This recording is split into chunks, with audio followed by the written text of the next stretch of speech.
ప్రేమ కలిగిన మా తండ్రి, ఇప్పటి వరకు తండ్రి సహోదరుని నోట నుండి కొన్ని తండ్రి విలువైన సంగతులు తండ్రి మేము విన్నాం తండ్రి. విని వదిలేసేవారుగా కాక విన్న ప్రతి మాటను గురించి ఆలోచించేవారుగా మేమందరం ఉండేలా సహాయం చేయండి తండ్రి.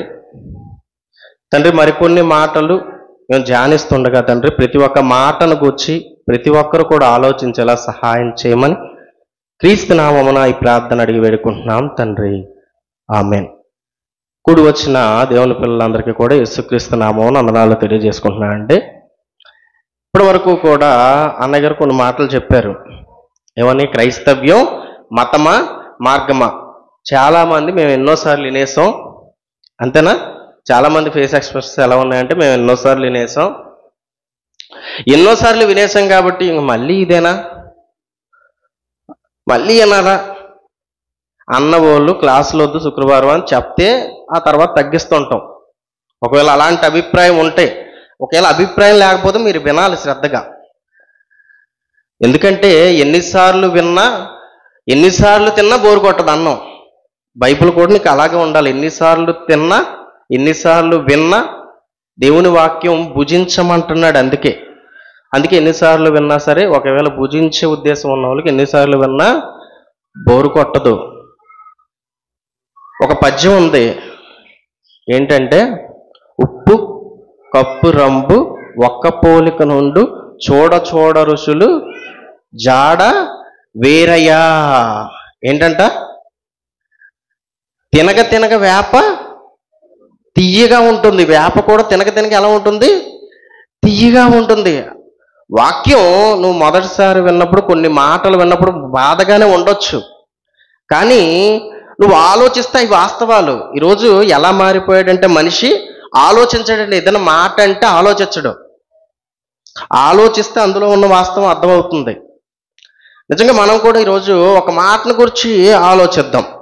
అన్యాయస్తులకు దేవుడు న్యాయం చేస్తున్నాడా? ఈరోజు మన పాఠం పేరు అన్యాయస్తులకు దేవుడు న్యాయం చేస్తున్నాడా? ఆలోచించండి. ఏంటిది? ఏమన్నా పాఠం టైటిల్ ఏమన్నా అనుకూలంగా ఉందా దేవునికి? ఆలోచించండి. దేవునికి అనుకూలంగా ఉందా? అన్యాయస్తులకి దేవుడు ఎందుకు న్యాయం చేస్తాడు? దేవుడు ఎందుకు అన్యాయస్తులకు న్యాయం చేస్తాడు అని మనకు అనిపించవచ్చు, కానీ మనం కూడా అలాగే అనుకుంటాం. దేవుడు అన్యాయస్తులకు న్యాయం చేస్తున్నాడనే మనం కూడా అనుకుంటాం. ఇంకా ఆలోచిస్తే మనమే కాదు, బైబిల్లో ఉన్న కొంతమంది భక్తులు కూడా అలాగే అనుకున్నారు. ఏమండి? ఎందుకంటే వాళ్ళ మనుషులే కదా, వాళ్ళకి ఇలాంటి ఆలోచనలే వస్తాయి కదా. ఏంటి అన్యాయస్తుల వైపు ఉంటున్నాడు దేవుడు? ఎలా అనుకుంటున్నాం? మనం ఎలా అనుకుంటున్నాం? వాళ్ళు ఎలా అనుకుంటున్నారు? అన్యాయస్తులు ఎవరు? అన్యాయస్తులు ఎవరండి భూమి మీద? అన్యాయస్తులు ఎవరు? దుష్టులు ఎవరు? దేవుణ్ణి నమ్మని వారు, దేవుని వాక్యం తెలియని వారు, వాళ్ళే కదండి అన్యాయం చేసేది. దేవుణ్ణి నమ్మిన వాడు ఎప్పుడైనా అన్యాయం చేస్తాడా? అన్యాయం చేయడు. దేవుణ్ణి నమ్మిన వాడు ఎప్పుడు ఏం చేస్తాడు? న్యాయం చేస్తాడు.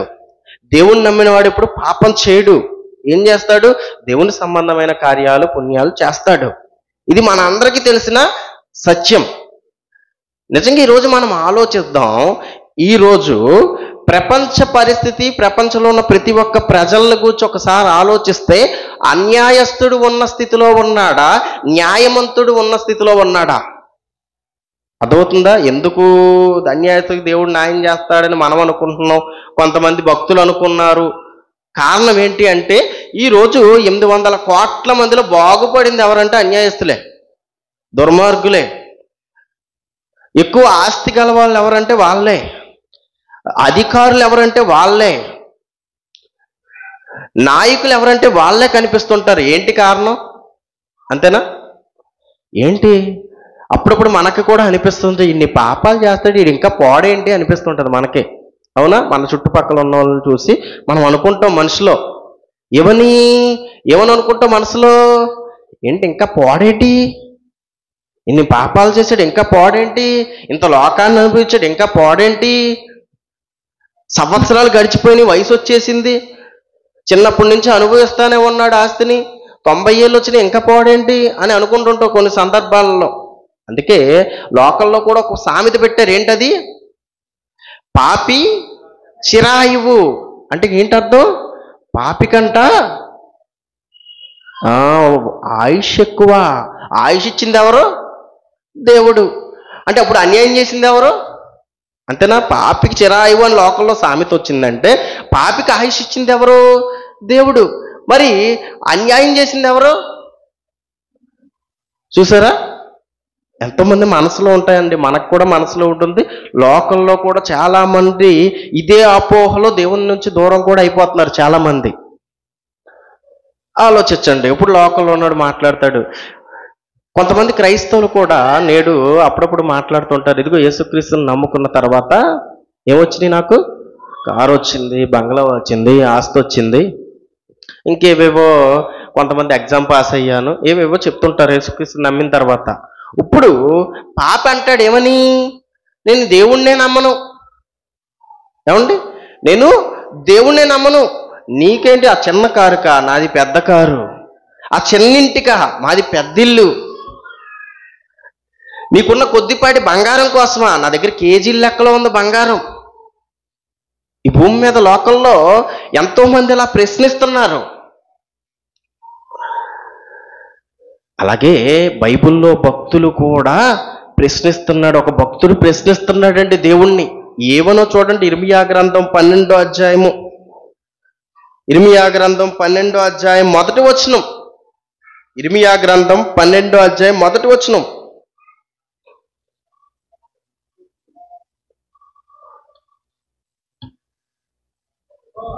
యెహోవా, నేను నీతో వాదించినప్పుడు నీవు నీతిమంతుడుగా కనబడదువు. యెహోవాతో వాదించినప్పుడు అంట దేవుడు ఇర్మియా గారికి ఎలా కనిపిస్తున్నారు? నీతిమంతుడులా కనిపిస్తున్నాడు. తర్వాత అయినను న్యాయము విధించుటను గూర్చి నేను నీతో మాట్లాడుదును. ఏం మాట్లాడుతున్నారు చూసారా? దేవునితో మాట్లాడుతున్నాడు. ఏమని? దేవుడికి న్యాయం చెప్తున్నాడంట. ఆ మాట్లాడడం అది మనకు అర్థమైంది, అర్థం కాలేదు కానీ న్యాయం ఏంటో నేను చెప్తాను, మీరు ఒక అన్యాయం చేస్తున్నారు. దేవుడితో అంటున్నాడండి. వాదించినప్పుడు దేవుడు నీతిమంతుడని తెలిసింది, కానీ దేవుడు ఒక అన్యాయం చేస్తున్నాడంట. ఆ అన్యాయం గురించి మాట్లాడుతూ నేను న్యాయం చెప్తాను అంటున్నాడు. అర్థమైందా? ఇర్మియా గారు న్యాయం చెప్తారంట. ఏంటా న్యాయం? ఏమండి, ఎక్కడ జరిగింది అన్యాయం అని ఆలోచిస్తే తర్వాత దుష్టులు తమ మార్గములలో వర్ధిల్లనేలా. ఏం జరుగుతుందంట లోకంలో? ఈ యొక్క సమాజంలో ఏం జరుగుతుందంట? దుష్టులు తమ మార్గములలో వర్ధిల్లనేలా ప్రశ్నిస్తున్నాడండి దేవుణ్ణి. ఇది న్యాయమేనా మీకు? నేను ఒక న్యాయం చెప్దాం అనుకుంటున్నా, మీరు నీతిమంతులే. మరి నీతిమంతులు అయినా సరే ఇలా ఎందుకు జరుగుతుంది? దుష్టులు ఎందుకు వర్ధిల్లుతున్నారు తమ మార్గంలో? దొంగతనం చేసేవాడు కానీ, వ్యభిచరించేవాడు కానీ, ఈ భూమి మీద తనకు నచ్చినట్టు బ్రతికి ఎంతో మంది ఉన్నారు కదండి. ఎందుకు వాళ్ళు వర్ధిల్లుతున్నారు ఆలోచించండి. నువ్వెందుకు లేనోళ్ళ మారిపోతున్నావు? అవునా? యేసుక్రీస్తుని నమ్ముకున్న వారి గురించి ఆలోచిస్తే యేసుక్రీస్తుని నమ్ముకున్న వారికి అన్ని శ్రమలే, అన్ని బాధలే, అన్ని హింసలే, అన్ని రోగాలే. మరి దుష్టుల గురించి ఆలోచిస్తే వాళ్ళు ఏమవుతున్నారంట? వర్ధిల్లుతున్నారేంటి? ప్రశ్నిస్తున్నాడండి దేవుణ్ణి. తర్వాత మహావిశ్వాసఘాతకులు సుఖింపనేలా. ఎవరు సుఖిస్తున్నారంట? ఎవరు సుఖిస్తున్నారు? మహావిశ్వాసఘాతకులు సుఖించనేలా. ఎవరు విశ్వాసఘాతకులు? దేవుని నమ్మే వాళ్ళ? దేవుని మీద నమ్మికుంచే వాళ్ళ? దేవుని నమ్మని వారే కదంటే. మహావిశ్వాసఘాతకులు అంటే ఏదో కొద్దిగా కాదు విశ్వాసఘాతకులు. విశ్వాసం అంటే దేవుని మీద ఏమాత్రం నమ్మకం లేనివాడు ఏం చేస్తారు? సుఖిస్తారు. ఏమండి, మొన్నటిదాకా ఎండాకాలం, ఇప్పుడు కూడా కొంచెం అప్పుడప్పుడు ఎండలు ఉంటున్నాయి, అప్పుడప్పుడు వానలు ఉంటున్నాయి. అవునా? ఇప్పుడు కొంతమంది ఇళ్లలో ఏసీలు ఉన్నాయి. అవునా? కొంతమంది ఇళ్లలో ఏసీలు ఉన్నాయి, కొంతమంది ఇంట్లోంచి బయటికి కూడా రారు. మరి కొంతమంది ఇళ్లలో ఏసీలు లేవు. ఏమండి, మరి కొంతమంది ఇళ్లలో ఉన్నాయా? నా ఇంట్లోనే ఏసీ లేదు, ఉదయాన్న ఇంట్లోనే ఏసీ లేదు. ఉందా? లేదు. మరి ఇప్పుడు మనం ఆలోచించాలి. ఇంకా పైకి వెళ్ళామనుకోండి, ఇల్లే ఏసీ, మొత్తం సెంట్రల్ ఏసీ అంటారు దాన్ని. అవునా? ఏంటి ఇప్పుడు అంటే నిదానంగా ఏసీ కూడా కామన్ అయిపోయి అందరూ కొనుక్కుంటున్నారు. మనలో కూడా కొంతమంది ఉన్నారు. మళ్ళీ ఇంకా పైకి వెళ్తే సెంట్రల్ ఏసీ, ఇంకో ఇల్లంతా ఏసీ. ఎక్కడ చూసినా ఇంట్లోంచి బయటికి రాదు. మళ్ళీ కారు కూడా ఏంటి ఏసీ. ఏసీ లేకపోతే అక్కడికి వెళ్ళడు ఇక్కడికి వెళ్ళడు. పోనీ కారు దిగి వెళ్ళాడు, ఆఫీస్లో ఏముంటుంది? ఏసీ లేదా?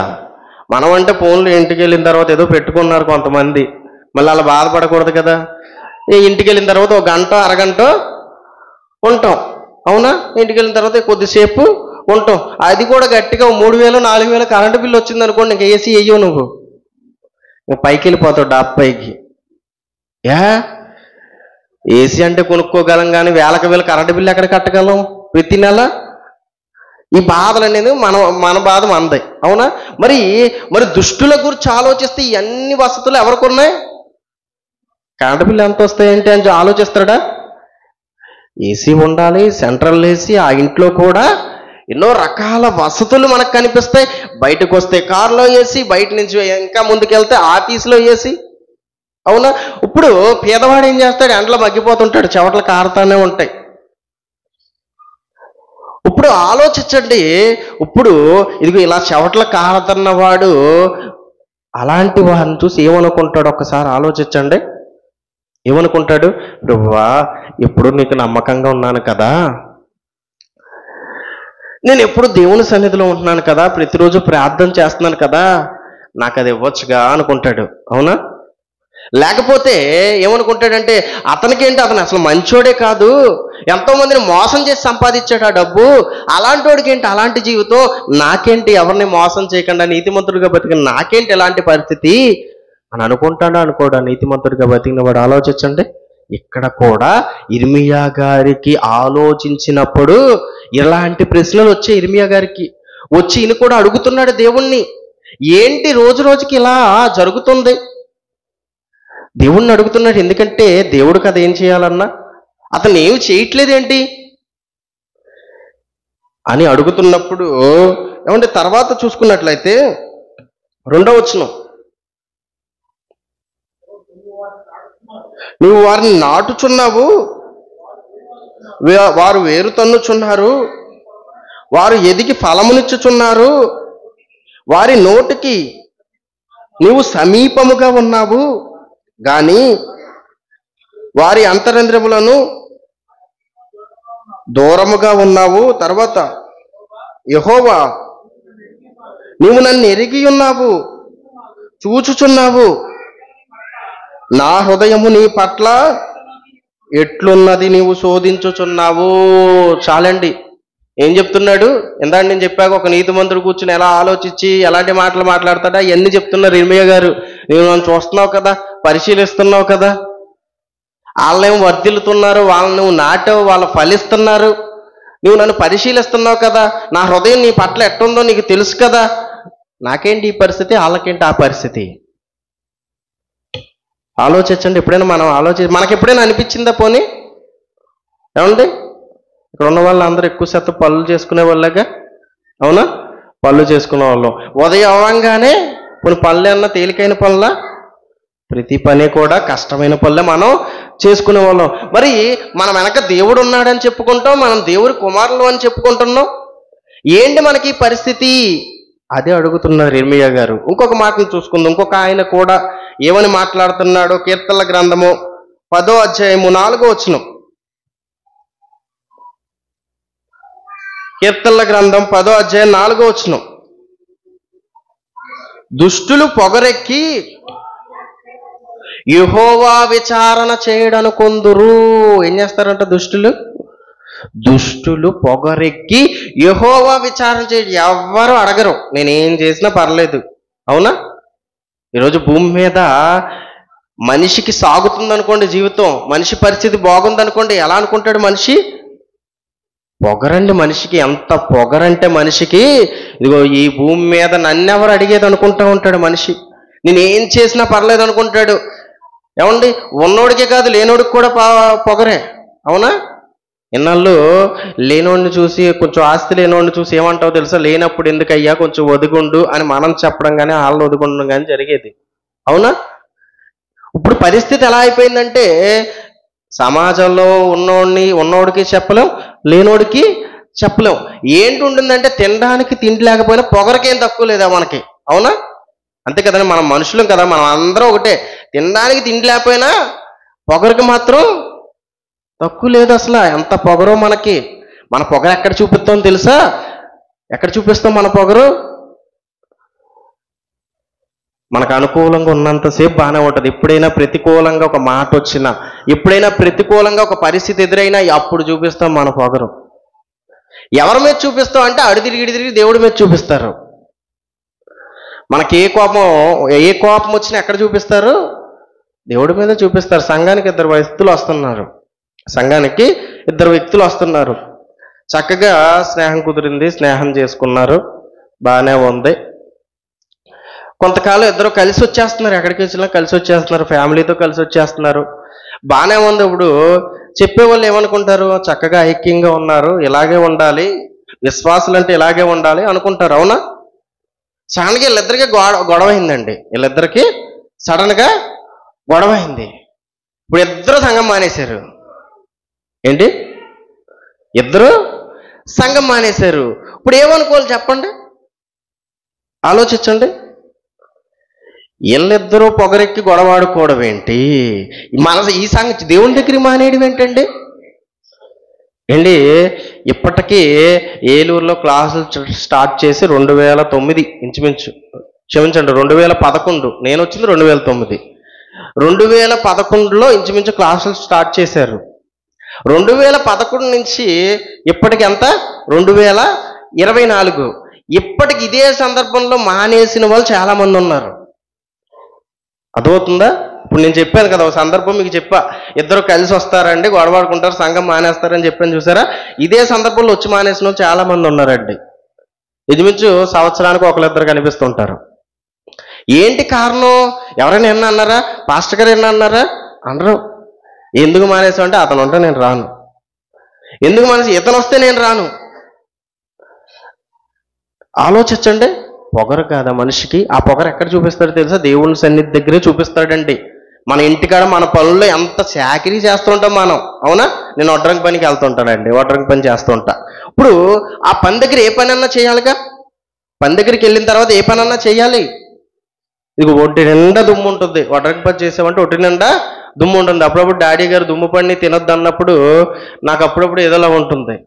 నా ఒంటి నిండా దుమ్మే, ఇంక దుమ్ముతోనే ఉంటా, ఆల్రెడీ దుమ్మునే తింటాను, ఇంక దుమ్ము పడిని తింటే అంత అనుకుంటుంటా. ఎందుకంటే అలా అని మిమ్మల్ని ఏదో దుమ్ము పడిని తినమని కాదండి, నా పరిస్థితిని బట్టి నేను అలా అనుకుంటుంటా. అంటే ఇప్పుడు దుమ్ము పడుతుంటుంది. వెళ్ళిన ప్రతి చోట అన్ని విధాలు అనుకూలంగా ఉంటుందా?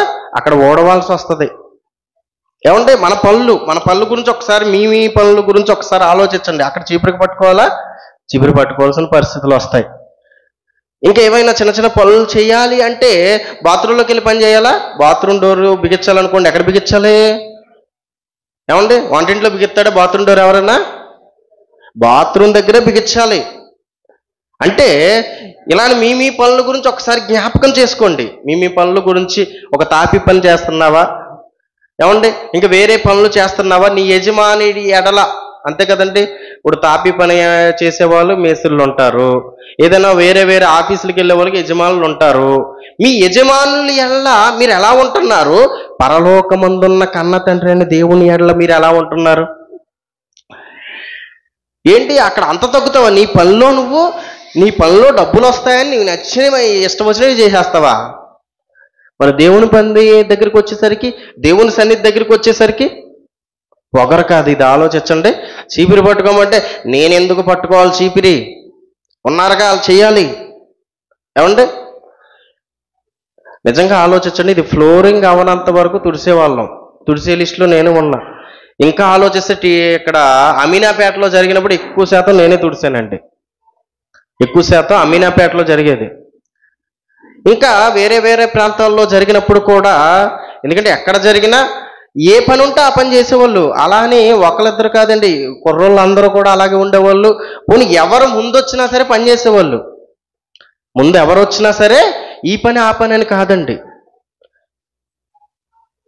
మరి కొంతమంది ఎందుకు పొగరెక్కిపోతున్నారు? కొంతమంది ఆలోచించండి. పలానా పని అయితే చెప్తా, ప్రసంగం అయితే చెప్తా, ప్రసంగం ఉంటే వస్తా. ఏంటిది? మనుషులు ఇది పొగరు కాదా? ఆలోచించండి. ఏమైపోతారు ఒక్కసారి ఆలోచించండి. దుష్టులు పొగరెక్కి. డబ్బు ఉందని కొంతమంది పొగరుతో ఏమండి లేని వారిని చిన్న చూపు చూస్తుంటారు. మరి ఇలాంటి వారికి దేవుడు ఏం చేస్తున్నాడంట? ఏం చేస్తాడని చదువుకున్న ఇర్మియా గారు చెప్పారు. వాళ్ళు ఎందుకు వర్ధిల్లుతున్నారు? ఇలాంటి పొగరబోతులు ఎందుకు వర్ధిల్లుతున్నారు? ఎంతో మంది నీతిమంతులుగా స్వచ్ఛంగా దేవుని పని చేస్తున్న వారు ఉన్నారుగా. తమ పనులు మానుకో వచ్చి దేవుని సన్నిధిలో గడుపుతూ ఏమంటే నిజంగా ప్రతిరోజు దేవుని సన్నిధిలో గడిపే వాళ్ళు ఉన్నారు మన సంఘంలో. ప్రతిరోజు ఎవరొకరికి వాక్యం చెప్పే వాళ్ళు ఉన్నారు. అవునా? మరి ప్రతిరోజు దేవుని సన్నిధిలో గడుపుతున్న వారిని వదిలేసి ఏమంటే అసలు దేవుణ్ణే పట్టించుకోకుండా ఉన్నవారు వర్ధిల్లడం ఏంటి? దుష్టులు పొగరెక్కి యెహోవా విచారణ చేయుడు అనుకుందురు. తర్వాత దేవుడు లేడని వారెల్లప్పుడూ యోచించుదురు. ఏమనుకుంటారంట? పైగా దేవుడే లేడు. ఎవరు లేరు? దేవుడే లేడా? మరి ఇలాంటి వాళ్ళు ఎందుకు వర్ధిల్లుతున్నారు? ఇంకొక మాట చూసుకుందాం. కీర్తనల గ్రంథం 73వ అధ్యాయము. కీర్తనల గ్రంథము 73వ అధ్యాయము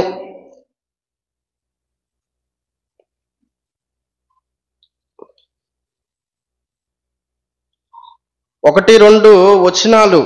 ఇక్కడ ఒక భక్తుడు మాట్లాడుతున్నాడు. ఆసాబు గారి కీర్తన. ఎవరో? ఎందుకంటే ఈ భక్తుడి గురించి ఇప్పుడు ఇంపార్టెంట్. ఎందుకంటే ఇక్కడ ఈ భక్తుడి యొక్క భావాలే మనలో కూడా అప్పుడప్పుడు కనిపిస్తుంటాయి.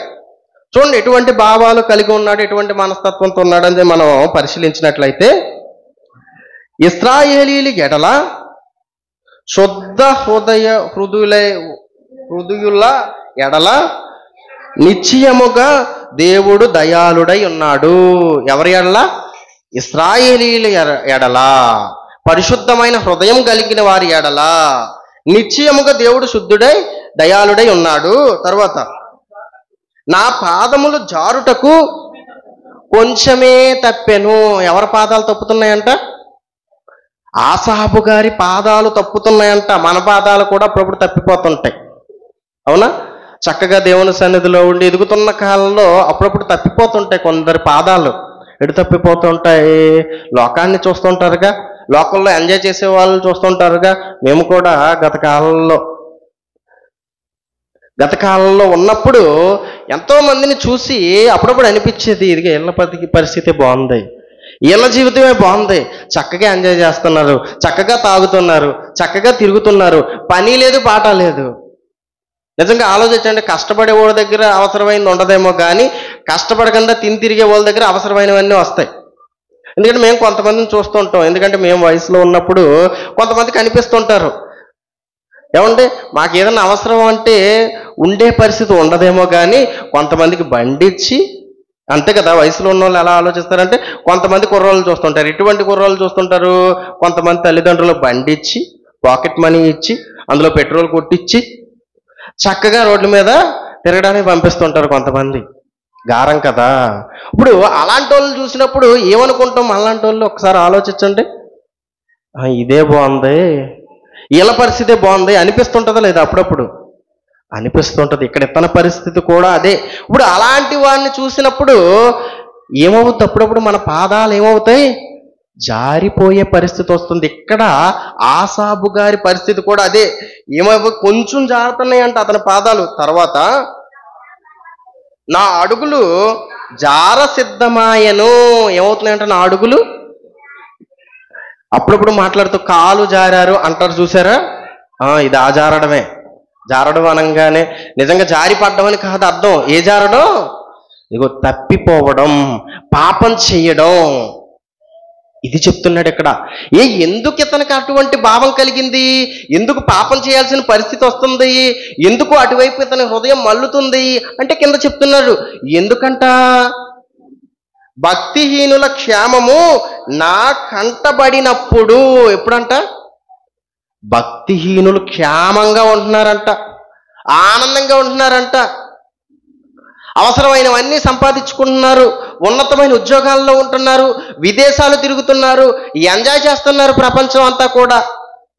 మరి ఇలాంటి వాళ్ళని చూసినప్పుడు ఏమవుతున్నాయంటే తన అడుగులు జారుతున్నాయి.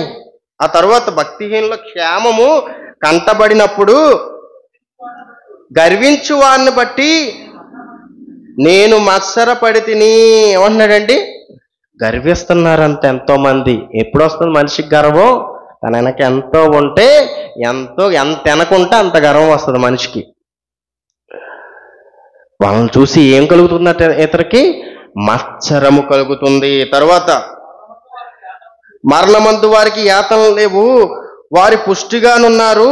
ఇతరులకు కలుగు ఇబ్బందులు వారికి ఏమీ కలగవు, ఇతరులకు పుట్టినట్లు వారికి తెగులు పుట్టవు. చూసారా? మళ్ళీ ఇంకోటి కనిపించింది. ఏంటి? ఇతరులకు పుట్టినట్టు వాళ్ళకి తెగులు పుట్టదా? ఆలోచించాను. తెగులు అంటే ఏంటి? రోగాలు. అంటే రోగాలు కూడా రావు పెద్దగా, ఎందుకంటే నిత్యము ఏం చేస్తుంటారు? ఎన్నో జాగ్రత్తలు తీసుకుంటారు. కొంతమందికి వస్తాయండి, మళ్ళీ కొంతమందికి వచ్చినాయిగా. అలెగ్జాండర్ జ్వరంతో చచ్చిపోయాడుగా అనొద్దు, ఎక్కువ శాతం మంది. ఎందుకంటే ఇక్కడ ఆసాబు గారు చెబుతుంది ఎక్కువ శాతం మందిని చూసి చెప్తున్నాడు. అంటే ఏంటి? భక్తిహీనులకి ఇవేవి రావట్లేదా? రావట్లేదు, తెగులు రావట్లేదు. తర్వాత ఇంకా చూసుకున్నట్లయితే, కావున గర్వము కంఠహారము వలె వారిని చుట్టుకొనుచున్నది. గర్వం అంటే ఎలా ఉంది? కంఠహారం. కంఠహారం అంటే కంఠానికి అంటికిపోయి ఉంటుంది చూసారా హారం. అప్పుడప్పుడు చిన్న చిన్న చైన్లు వేస్తేనే మనం బొంగిపోతుంటాం. ఓ 2 కాసులో 4 కాసులో చైన్ ఉందనుకోండి, అది వేసుకుంటేనే మనం బొంగిపోతుంటాం. అవునా? కంఠహారం అంటే కంఠానికి అంటుకుపోయి ఉంటుంది, ఇంచుమించు 10 కాసులు పైనే ఉండాలి. కంఠహారము, గర్వమును కంఠహారముగా ధరించుకుంటున్నారంట. తర్వాత వస్త్రం వలె వారి బలాత్కారము ధరించుకుందరు. బలాత్కారము. ఈ భూమి మీద ఎంతో మందిని హింసించి వాళ్ళ నాయకులుగా మారతారు, అధికారులుగా మారుతున్నారు. అదే చెప్తున్నాడండి. తర్వాత కొవ్వు చేత వారి కన్నులు మెరకలై ఉన్నవి, వారి హృదయాలోచనలు బయటికి కానవచ్చుచున్నవి, ఎగతాళి చేయుచు బలాత్కారము చేత జనులు జరుగు కీడును గూర్చి వారు మాటలాడుదురు, గర్వముగా మాటలాడుదురు. చూసారండి? ఎవరు ఆసాబు గారు బాధపడుతున్నారండి భూమి మీద ఉన్న కొంతమందిని చూసి. ఇటువంటి పరిస్థితి ఎందుకు వీళ్ళకు వస్తుంది? ఎందుకు ఇటువంటి పరిస్థితిని వీళ్ళు కలిగి ఉన్నారు? ఇదిగో దీనివల్ల నేను తప్పిపోయే పరిస్థితులు ఎదురవుతున్నాయి. ఎందుకు రాయించాడు తెలుసా? నువ్వు తప్పిపోకూడదని. అర్థమైందా? ఆసాబు గారు ఆ రోజు ఆ కాలంలో ఆ సందర్భం ఎందుకు రాయించాడు? మనం తప్పిపోకూడదు, మనం దూరం అవ్వకూడదు దేవునికి. ఇదిగో ఎన్ని సందర్భాలు చూసినా, ఎంతమందిని చూసినా సరే దేవుని నుంచి తప్పిపోకూడదని రాయించాడు. మరి ఏంటి వాళ్ళ పరిస్థితి? ఎందుకు దేవుడు ఇలా చేస్తున్నాడు అంటే, ఈ భూమి మీద దేవుడు ఎవరిని ఏది చెయ్యాలి అన్నా ఒక సమయం ఉంటుంది. అది మనం గుర్తుపెట్టుకోవాలి. ఇందాక ఇర్మియా గారు అడిగారు, ఆసాబు గారు అడిగారు, ఇంకో చోట కీర్తనకారుడు అడిగిన సందర్భం కూడా మనం చూసుకున్నాం. ఈ 3 సందర్భాల్లో చూసుకుంటే దుష్టులు, విశ్వాసఘాతకులు వీళ్ళందరూ కూడా దేవుని నమ్మని వారిగా ఉండి కూడా ఈ భూమి మీద ఉన్నత స్థానంలో ఉన్నారు. ఓకేనా? దేవుని నమ్మని వారిగా ఉండి కూడా ఉన్నత స్థానంలో ఉన్నారు. ఈ భూమి మీద అన్ని ఇచ్చింది ఎవరు? దేవుడు. ఈ భూమి మీద మనుషులందరికీ అవసరమైనవన్నీ ఇచ్చింది ఎవరు? దేవుడు. మరి దేవుని నమ్మిన వారికి అన్ని ఇవ్వాలి. ఆలోచిస్తున్నారా? దేవుని నమ్మిన వారికి, దేవుని యందు విశ్వసించిన వారికి అన్ని ఇవ్వాలి. దుష్టులకి ఎందుకు ఇటువంటి పరిస్థితి వస్తుంది అని భక్తులందరూ కూడా ఆ రోజు కాలంలో పరలోకమందున్న తండ్రి అళ్ళ కొన్ని ప్రశ్నలు వేశారు. మరి ఆయన సమాధానం చెప్పాడా? ఆయన చెప్పాడా సమాధానం? చెప్పాడండి, చెప్పాడు. ఈ భూమి మీద అందరికీ కూడా ఆయన ఇచ్చిన సమయంలో ఎలా బ్రతకడం అనేది వాళ్ళ ఇష్టం. అది అలా నీతిగా బతుకుతారా, మంచిగా బతుకుతారా?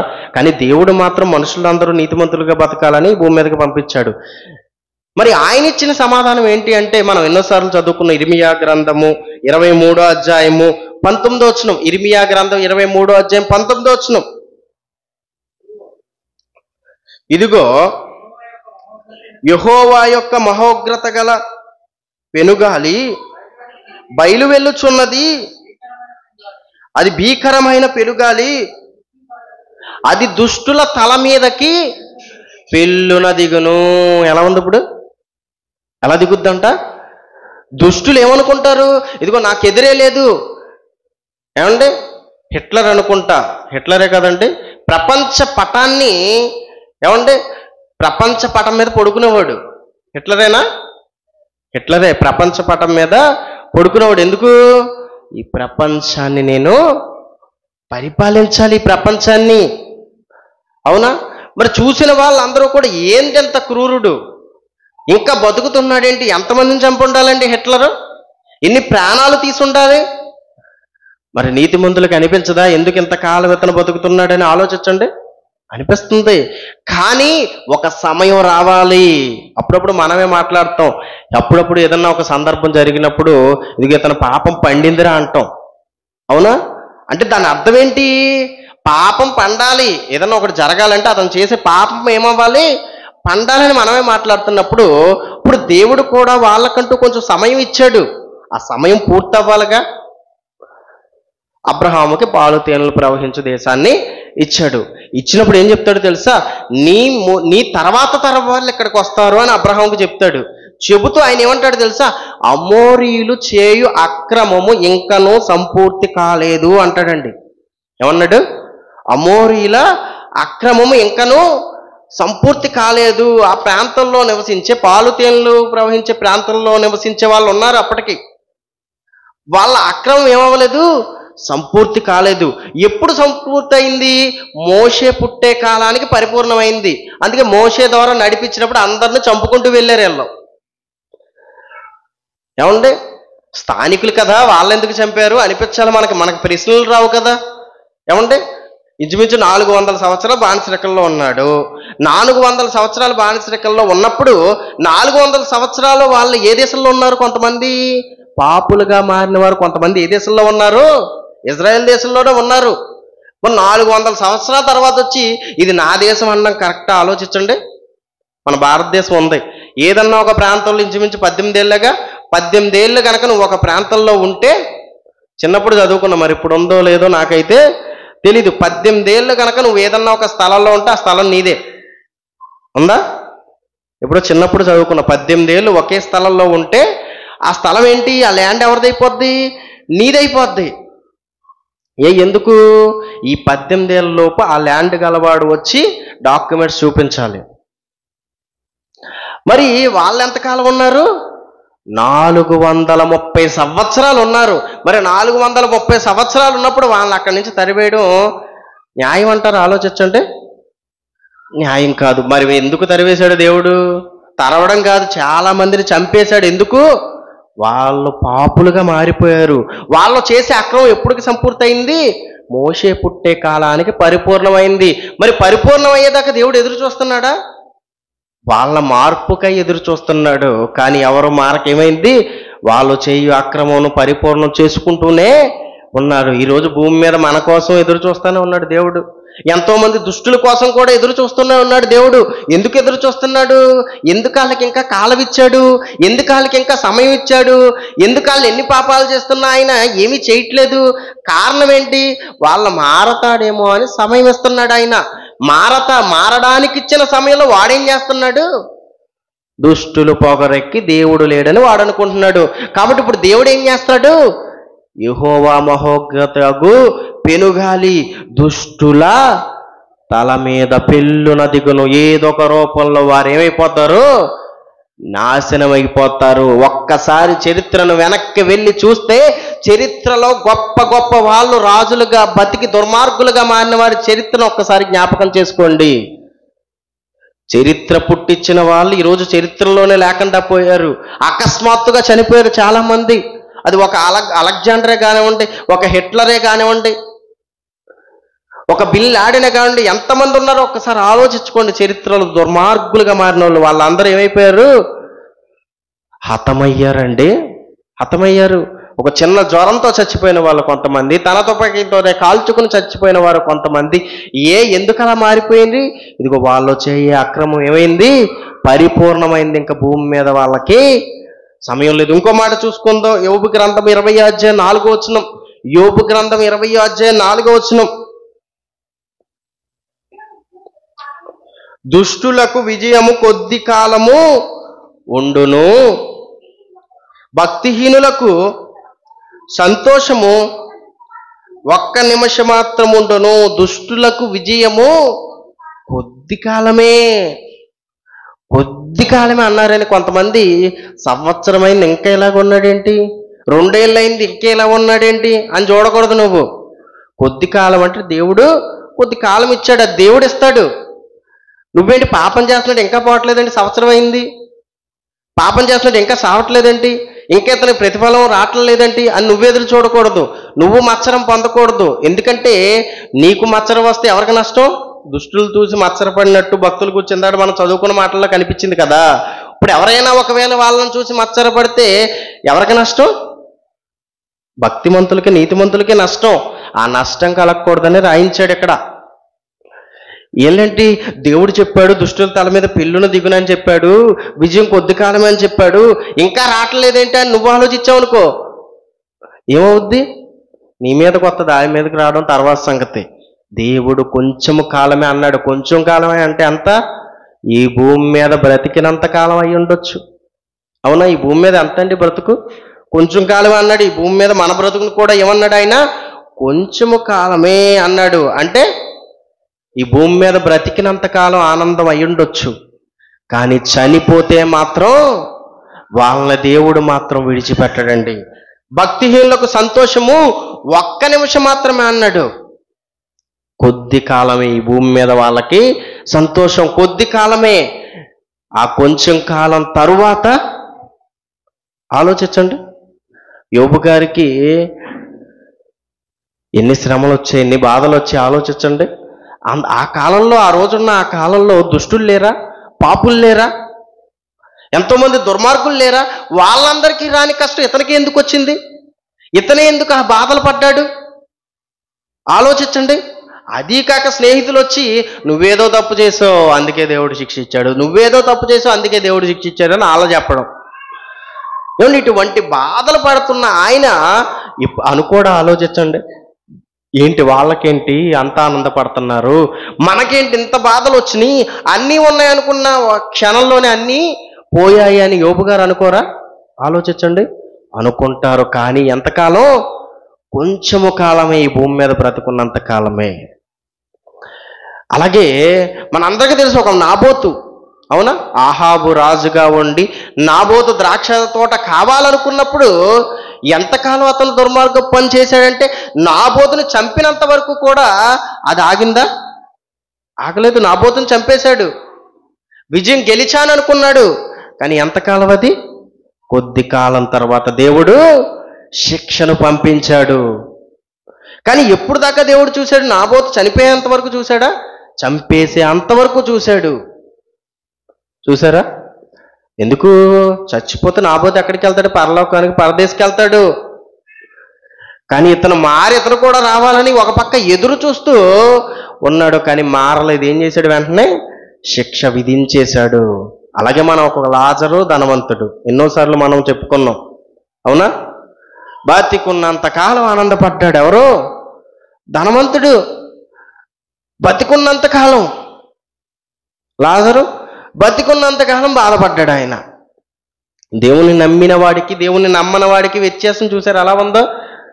ఏమనుకోవాలి ఇప్పుడు అతను? ఆలోచించండి. ఇప్పుడు మనలాగా సాధారణమైన బతికన్నా బతుకుతున్నాడా? చక్కగా శరీర అవయవాలు బాగుండి లేని స్థితిలో ఏమన్నా అవసరమైనవి తెచ్చుకుని ఆహారం తింటూ మనలాగేమన్నా ఉన్నాడా? లేదే. చాలా దారుణమైన పరిస్థితి. కుక్కలు వచ్చి కురుపులు నాకినా సరే వాటిని కొట్టే పరిస్థితి లేని ఆయన స్థితి, అలా అనుభవిస్తూనే మరణించాడు. ధనవంతుడు అన్నీ అనుభవించి ఆయన మరణించాడు, బాధలు అనుభవించి ఈయన మరణించాడు. కానీ ఎప్పుడు శిక్ష పడింది వీళ్ళకి? ఈ భూమి మీద నచ్చినట్టు బ్రతికిన అతనికి, ఈ భూమి మీద దేవుని కోసం బ్రతికిన ఇతనికి ఎప్పుడు వాటి ప్రతిఫలాలు వచ్చాయి? మరణించిన తరువాత. కాబట్టి ఈరోజు భూమి మీద కూడా మనం ఎంతో మందిని చూసి వ్యసన పడ్డాం అనుకోండి, ఎవరికి నష్టం? దుష్టులు చూసి మనం బాధపడ్డాం అనుకోండి, వాళ్ళు ఎందుకు బాగుపడుతున్నారు అనుకున్నాం అనుకోండి, ఎవరికి నష్టం? మనకే నష్టం. దేవుడు అన్యాయస్తులకి ఏం న్యాయం చేయట్లేదు, కాకపోతే ఈ భూమి మీద వాళ్ళు మారడానికి కొంచెం సమయం ఇస్తున్నాడు. కానీ దాన్ని మనం దేవుడేదో న్యాయం చేస్తున్నాడు, దేవుడేదో వాళ్ళు అనుకుంటున్నాడు, అదే కదండి ఇప్పుడు భక్తుల మాటల్లో మీకు అయ్యే కనిపిస్తాయి. దేవుడేదో వాళ్ళు అనుకుంటే రక్షిస్తున్నట్టు కనిపిస్తున్నాయేమో కానీ కాదు. కానీ దేవుడు వాళ్ళకి అవకాశం ఇస్తున్నారు, కానీ వాళ్ళు వినియోగించుకోలేకపోతున్నారు. కానీ వినియోగించుకోకపోతే వాళ్ళని వదిలేస్తానంటున్నాడా? వదలడు. వాళ్ళకి కూడా ఎప్పుడు ఉంటుంది? మరణించిన తర్వాత వాళ్ళకి కూడా శిక్ష ఉంటుంది. దేవుడు ఎప్పుడూ కూడా న్యాయంగా బ్రతికిన వారికి, నీతిమంతులకే మేలు చేస్తాడు. ఇది ఎప్పుడు కూడా మనం గుర్తుపెట్టుకోవాలి. కళ్ళు మూసుకున్నట్లయితే ప్రార్థన చేసుకుందాం. ప్రేమ కలిగిన మా తండ్రి, ఇప్పటివరకు తండ్రి కొన్ని తండ్రి విలువైన సంగతులు తండ్రి మేము విన్నాం తండ్రి. విని వదిలేసేవారుగా కాక విన్న ప్రతి మాటను గురించి ఆలోచించేవారుగా మేమందరం ఉండేలా సహాయం చేయమని, విన్న ప్రతి మాటను బట్టి మా యొక్క బ్రతుకులను దిద్దుకునేవారుగా మేమందరం ఉండేలా సహాయం చేయండి తండ్రి. తండ్రి యొక్క సంఘాన్ని జ్ఞాపకం చేసుకోండి, సంఘంలో ఉన్న ప్రతి ఒక్కరిని జ్ఞాపకం చేసుకోండి తండ్రి. ఎవరైనా అనారోగ్య పరిస్థితుల్లో ఉంటే నీ చిత్తమైతే తండ్రి మరి యొక్క అవకాశాన్ని వాళ్ళకి దయచేసి స్వస్థపరిచి నీ పనిలో ఉండేలా సహాయం చేయండి తండ్రి. దూర ప్రాంతం అన్నయ్య గారు వెళ్ళి సువార్త ప్రకటిస్తున్నారు తండ్రి, ఆయన జ్ఞాపకం చేసుకోండి. ఆయుష్ని, ఆరోగ్యాన్ని దయచేయండి తండ్రి. ఇంకెన్నో ప్రాంతాలు వెళ్ళి దేవుని గూర్చి విశేషమైన సంగతుల్ని తెలియజేసే విధంగా ఆయన ఆశీర్వదించమని, అదేవిధంగా సంఘంలో ఉన్న ప్రతి ఒక్కరిని కూడా ఎంతమంది అయితే సహకారులుగా ఉంటున్నారో, ఎంతమంది అయితే దేవుని పనుల్లో ఉంటున్నారో వాళ్ళందరినీ జ్ఞాపకం చేసుకోండి తండ్రి. ఎంతో మంది దేవుని పనిలో ఉండి ఇళ్ళకు వెళ్ళి వాక్యం చెప్తున్నారు, పిల్లలకు వాక్యం చెప్తున్నారు, నిత్యము నీ సన్నిధిలో ఉండడానికి ఎంతో మంది ప్రయాస పడుతున్నారు తండ్రి. వాళ్ళ జ్ఞాపకం చేసుకోండి తండ్రి. ప్రతి ఒక్క కుటుంబం కూడా నీ పనిలో ఉన్నతంగా బ్రతికే విధంగా ఉండేలా సహాయం చేయమని క్రీస్తునామని ప్రార్థన అడిగి వేడుకుంటున్నాం తండ్రి. ఆమెన్. మన తండ్రి అయిన దేవుని ప్రేమ, ప్రభువైన యేసుక్రీస్తు వారి కృప, పరిశుద్ధాత్మ దేవుని అన్యోన్య సహవాసం ఎప్పుడు ఎల్లప్పుడూ సదాకాలం మా అందరికీ తోడే నడిపించునుగాక. ఆమెన్. అందరికీ వందనాలండి. అందరికీ సెలవు.